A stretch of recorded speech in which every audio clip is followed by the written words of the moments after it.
Hello' guys, বৰ্তমান নদীলৈ যাই আছোঁ। আজি বিশ্বকৰ্মা পূজা না, সেইকাৰণে নদীলৈ চাইকেলখন লৈ আহিছোঁ। বৰ্তমান এনেকৈ নদীৰ ৰাস্তাটো দি যাই আছোঁ। বৰ্তমান এতিয়া বাৰু নদীৰ কাষ আহিবাৰো বাৰু নদীত চাইকেলখন নামাই দি আছোঁ। বৰ্তমান নদীত চাইকেলখন নামাই দিলোঁ। একেবাৰে চাইকেল এতিয়া ধুব লাগিব পূৰা। চাইকেল একেবাৰে নদীলৈ বাগৰি দিছোঁ। এই চাওকচোন কেনেকুৱা লাগিছে, একেবাৰে চেকা চেকা ঘূৰি আছে। এনেকুৱাকৈ ঘূৰি থাকিলে ভাল লাগিছে চাওকচোন। তাৰপিছত দিয়া নদী আমি গাটো ধুই লওঁ। তাৰপিছত চাইকেলটো থৈ আহিলোঁ বাৰু। এইবাৰে ঘঁহি আছে চাইকেলখন, একেবাৰে ঘঁহাত লাগিছে। একেবাৰে আমি গাঁৱতো ধুই কিনে ডাইৰেক্ট ওলাই আহিলোঁ। ডাইৰেক্ট আমি খুৰা এটা মাতিছিল, সেইকাৰণে ডাইৰেক্ট আহিছিলোঁ।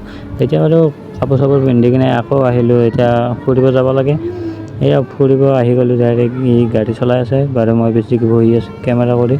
এতিয়া ডাইৰেক্ট পূজালৈ যাই আছোঁ। আহি গ'লে নহয় পূজা। বৰ্তমান পূজালৈ আহি পাওঁতে এনেকুৱা নহয় পূজাত মাহ প্ৰসাদ খাই কিনে ডাইৰেক্ট আমি ঘৰলৈ যাব লাগিব। এতিয়া বাৰু এনেকৈ ভাত দিব হৈ গ'ল, ভাত লৈ ল'লোঁ বাৰু।